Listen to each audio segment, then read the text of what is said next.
Heap replacement surgery પછી ફૂટ drop થાય?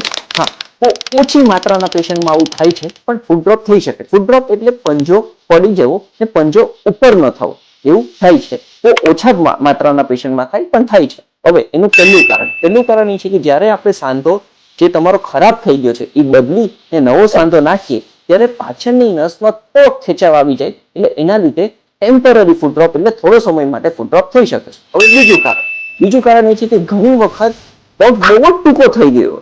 હવે જ્યારે પગ બહુ ટૂંકો થઈ જાય છે ત્યારે એ પગને નીચે લાવવા માટેની જે પ્રક્રિયા થાય છે એના લીધે તમારા નસ જે સિયાટિક નર્વ ખેંચાઈ જવાના લીધે ફૂટ ડ્રોપ થઈ શકે છે.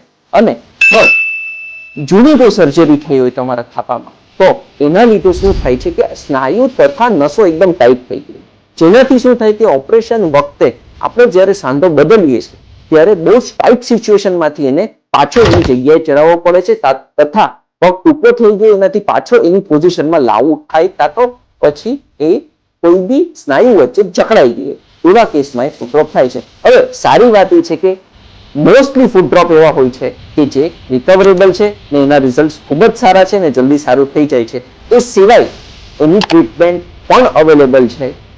અને વધુ માહિતી માટે શ્રી ગિરિરાજ હોસ્પિટલ, રાજકોટ.